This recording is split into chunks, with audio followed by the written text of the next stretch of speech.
When I was growing up, it was just me and Mom. Dad left when I was very young, and I hardly remember him now. Mom worked really hard, juggling different jobs to make ends meet and make sure I could focus on my studies. Thanks to her sacrifices, I got a scholarship that helped me finish college without ending up in huge debt. I studied business management because I was determined to succeed and never experienced the financial struggles we faced when I was young. After graduating, I moved to the city. Starting out was tough. I lived in a small apartment and often had to eat cheap meals like ramen. But I landed a job at a big company, starting at the bottom and working my way up. Within a few years, I wasn't just an employee there. I was in charge of a whole department. It was more than just a job to me, it was my territory. I made sure everyone I worked with felt respected and valued. During training sessions for new employees, I always emphasized the importance of respect and taking ownership of their work. I encouraged them to treat their job like it was their own business, knowing that this mindset would lead them to leadership roles in the future. The team was strong, made up of really good people. When I was chosen for the department head position, we went to a nearby bar to celebrate. It wasn't a fancy place, just cozy with cold beer and lots of laughter. Here's to Erica, our boss. Marco, who I've known for ages, lifted his glass high. Everyone else joined in, clinking their glasses together loudly in the noisy bar. Thanks everyone. We're a team in this. Here's to achieving more and making our mark. I shouted over the noise, and the team cheered loudly in agreement. That night, amid all the congratulations and cheers, I noticed Jake. He saw me looking and walked over with a grin that could light up a room. I couldn't help but notice the celebration. What's the occasion? He asked, leaning casually against the bar. Just a little career boost. I've been made the new head of my department, I replied, trying to downplay it. That's impressive. It must come with its challenges, he said, nodding with understanding. I'm Jake, by the way. Erica. Nice to meet you, Jake. We ended up having a more serious conversation than I expected that night. It turned out Jake was a financier, comfortable with numbers just like I was with project plans. Over the next 6 months, our casual dates evolved into spending weekends together. Before long, I found myself at his place more often than mine. His apartment was amazing, tall ceilings, a stunning view of the city, and a warmth that my own shabby rental couldn't match. One evening, while we were gazing at the city lights from his balcony, Jake turned to me with a serious expression on his usually playful face. He took my hands in his, and I could feel the nervous energy pulsing through them. Erica, these past months with you have been the best of my life. I know this might seem fast, but sometimes you just know, right? Jake began, his voice filled with certainty and hope. I nodded, feeling my heart race as the city lights blurred around us. He reached into his jacket and pulled out a small box, opening it to reveal a ring that sparkled brilliantly in the light, almost as much as his eyes. Will you marry me, Erica? Yes, Jake. Absolutely yes, I managed, my voice thick with emotion. And just like that, I was engaged, to a man who truly saw me and loved every part of me, even the tough ones. On the day I was supposed to meet Jake's parents, my stomach churned with nerves as Jake drove us up to a sprawling mansion with a driveway longer than my entire apartment building. It struck me, these people weren't just well off, they were incredibly wealthy. Stepping out of the car, I felt the weight of the place. The house resembled something from an old British movie, all brick and ivy, with gargoyles staring down as if they knew I didn't belong. Jake squeezed my hand as we approached the massive oak doors. You'll be fine, Erica, he whispered, though his voice seemed more for his reassurance than mine. The doors swung open, revealing Mr. and Mrs. Hargrove. His suit looked more expensive than my monthly rent, and her dress could have graced the pages of a fashion magazine. The foyer was enormous, with a chandelier sparkling like a starry sky. Portraits of serious-looking people with titles like Sir and Lady lined the walls. Erica, lovely to finally meet you. I'm Charles, and this is my wife, Eleanor. Mr. Hargrove greeted us, his voice smooth but distant, tinged with a practiced English accent. Mrs. Hargrove smiled politely, though it didn't reach her eyes. Pleased to meet you both. I managed a polite greeting, trying to keep my voice steady as we moved into the dining room. Jake whispered quick tips about which fork to use, but my mind was a jumble. Dinner felt like sitting in a freezer, with an icy atmosphere thick with judgment. Mr. Hargrove gestured towards a portrait of a stern-looking man with a thick beard. That's Sir Reginald Hargrove, a direct ancestor from England. He came over in the 1800s to establish our family here, Mr. Hargrove explained proudly. Very impressive, I replied, trying to sound enthusiastic. But it was hard to focus on eating when I felt every move was under scrutiny. When I mistakenly reached for what I thought was the salad fork, the awkward silence that followed made it clear I had made a mistake. I looked to Jake for help, but before he could say anything, Mrs. Hargrove's sharp voice cut through. Perhaps things are done differently where you come from, dear, she remarked, each word precise and cutting. "Sorry, I'm still learning," I muttered, feeling my cheeks burn. Jake tried to divert attention by sharing a story about us, but his parents seemed more interested in observing my struggle with the dessert spoon that followed. With each course, I felt smaller under their scrutinizing gazes. After the chilly dinner, we moved into the Hargroves' grand living room. The plush carpets and heavy curtains made the room feel even more stifling than the dining hall. Sinking into one of the ornate chairs, I felt like I was on display, an outsider in this lavish setting. Mrs. Hargrove, sitting gracefully on the edge of her seat, leaned forward. "Erica, dear, tell us about your family. Your upbringing must have been quite different from ours." I paused, feeling Jake's tense gaze on me. "Well, it was mostly just me and my mom. My dad left when I was really young, and I don't remember much about him. My mom worked hard to raise me on her own. She's a nurse." The room fell silent, heavy with tension. Mrs. Hargrove suddenly stood up, her chair scraping loudly against the floor. "This is unacceptable," she declared, her voice dripping with disdain. "We come from a long line of English heritage with standards and traditions. I cannot, and will not, allow my only son to marry someone without pedigree or knowledge of her own lineage." Mr. Hargrove, who had been quietly observing, finally spoke. His words were measured and cutting. "It's crucial for us that our family connections are strong and well documented. Erica, can you even name your great-grandparents?" I felt my cheeks burn with embarrassment. "I only know about my maternal grandparents," I admitted quietly. Mr. Hargrove rolled his eyes, showing clear contempt. "This is exactly what we feared," Mr. Hargrove muttered under his breath. Jake stepped in, his tone firm yet pleading. "Mom, Dad, please. Erica is kind, hardworking, and she loves me. Isn't that what should matter?" His mother's gaze remained unyielding. "Respect and adherence to our family standards are what matter, Jacob. If Erica is to be part of this family, she must embrace our ways. She needs to respect her own background, even if it lacks significance." Their words cut through the warmth of the earlier evening. Jake looked at me, silently urging me to agree. Reluctantly, I nodded, accepting their conditions. "Fine," I replied, trying to steady my voice. "I will learn about your family and your traditions." Mrs. Hargrove appeared somewhat satisfied with my agreement.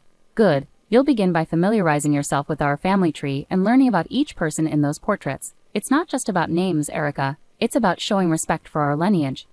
As they discussed their expectations, a part of me felt deflated.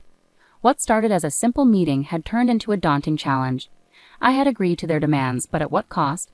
As the conversation filled with talk of ancestors and noble deeds, I couldn't shake the feeling of alienation, not just from these people, but also from the parts of Jake's life that were so closely tied to them. The weeks that followed that tense dinner were a whirlwind. Balancing my day job with a series of etiquette and style classes, as insisted upon by Mr. and Mrs. Hargrove, left me exhausted. My days began early with the buzz of an alarm and ended late into the night, leaving me feeling drained and disconnected. "Elbows off the table, Erica," the etiquette instructor gently chided during our session. "And remember, the soup spoon moves away from you when you scoop." I nodded, trying to follow her instructions, but my mind was elsewhere, juggling between the workload waiting for me at the office and the endless wedding plans. "You're doing fine," she reassured me, her voice calming. "These things take time to get used to." I managed a weak smile. "Thanks. It's just a lot to take in." Right on cue, my phone rang. It was Mom. I excused myself and stepped outside to take the call, searching for a quiet corner in the busy city. "Hi, Mom," I greeted, my voice sounding more tired than I meant it to. "Erica, darling, how are the wedding preparations going?" Mom's voice carried excitement tinged with a hint of concern. I paused briefly, not wanting to worry her. "It's going well. Learning a lot. Just picked up how to waltz," I replied, trying to sound upbeat. There was a moment of silence, and I sensed her skepticism. "You sound tired, sweetheart. Are you taking care of yourself? This shouldn't be so overwhelming. Remember to prioritize your well-being." I chuckled softly. "I'll do my best, Mom, but it's a lot to manage right now. Etiquette classes, dance lessons, work, and planning. Keep focused on what matters, Erica. It's you and Jake that count, not all these rules and lessons." Her words were comforting, but once we hung up, the weight of my responsibilities settled heavily on me once more. I found myself caught in a relentless struggle between pleasing Jake's parents and maintaining my own sanity. Each day seemed like an endless marathon with no clear finish line.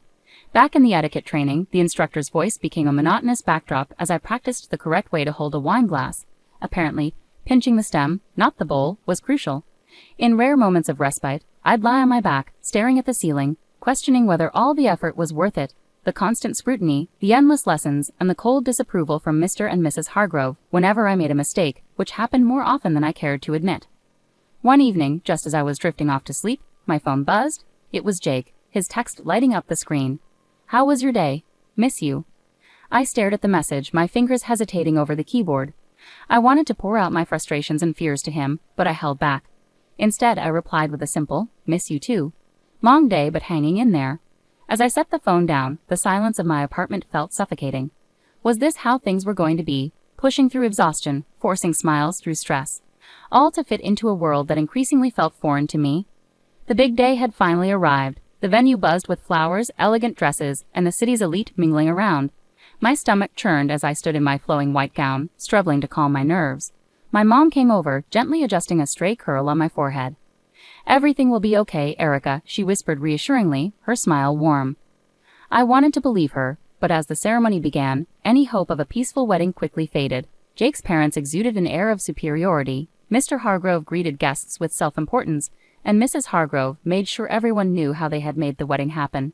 As guests settled in, I attempted to mingle, but Mrs. Hargrove intercepted me with a chilly smile. "Erica, dear, ensure our guests are looked after. Fetch some drinks, please," she instructed, gesturing towards a group of elderly gentlemen engaged in a loud political discussion. "But," I started, only to be silenced by her stern gaze. "No buts. You're practically family now. Show some initiative," she snapped sharply. Reluctantly, I began carrying trays of champagne and hors d'oeuvres between tables, my wedding dress trailing behind me. The weight of the fabric and the menial task made me feel more like a servant than a bride. I caught glimpses of Jake laughing and chatting, seemingly oblivious to my discomfort. As I passed another round of drinks, I heard Mrs. Hargrove's voice rise above the chatter. "Erica will be serving us tonight. It's good practice for her, don't you think?" Her tone dripped with condescension as she scanned the crowd for approval. That was it. I couldn't take it anymore. I approached her, my hands trembling slightly but my voice steady. "I am not a waitress at my own wedding. There are staff here who are supposed to do this." Mrs. Hargrove stood up, her expression feigning surprise. "You should be grateful we allowed someone of your background into our family. Remember your place, Erica," she hissed, her words cutting like knives. Anger flared within me, and I felt my cheeks burn. "This is my wedding, not a show for your friends," I shot back, my voice carrying more volume than I had intended. The room fell silent, all eyes now fixed on us. Jake, catching the tail end of our exchange, stumbled over, a glass of champagne in hand. "What's going on here?" He slurred slightly, his gaze unfocused. "Your mother is treating me like a servant at our wedding, Jake. This isn't what today is supposed to be about," I said, frustration bubbling up. Jake blinked, looking between me and his mother, his brow furrowing. "Erica, why are you causing a scene? Just do what my mom asks. It's not a big deal." "Not a big deal? Jake, this is our day and your mom is ruining it," I protested, hurt and disbelief mixing in my voice. He took a long sip of champagne before responding, his tone indifferent. "Look, Erica, you should be grateful I chose you. There were plenty of girls better than you, prettier, richer. You're making a fuss over nothing." The words hit me like a physical blow. I stepped back, stunned by the realization. The man I loved, the man I was about to marry, didn't see us as equals. To him, I was merely a piece to fit into his family's expectations. Clutching my bouquet tightly, on the verge of breaking down, my mom approached.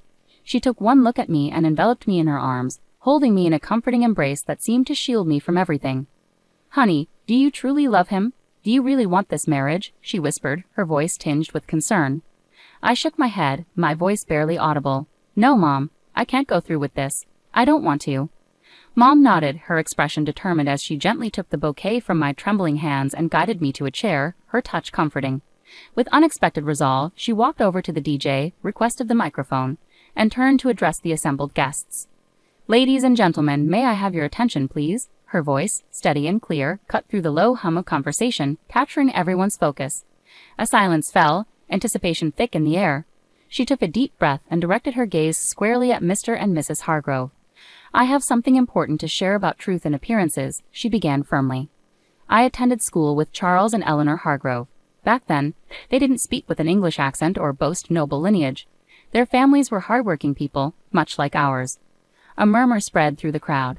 Charles's father was a mechanic and Eleanor's mother worked at the local diner. Mom continued, her words ringing out clearly. She paused, allowing the weight of her revelation to settle. The portraits, the accents, the family name, they were all purchased to create a past that would conceal their true origins. The room erupted into whispers, guests turning to stare at the Hargroves with expressions of shock and disbelief.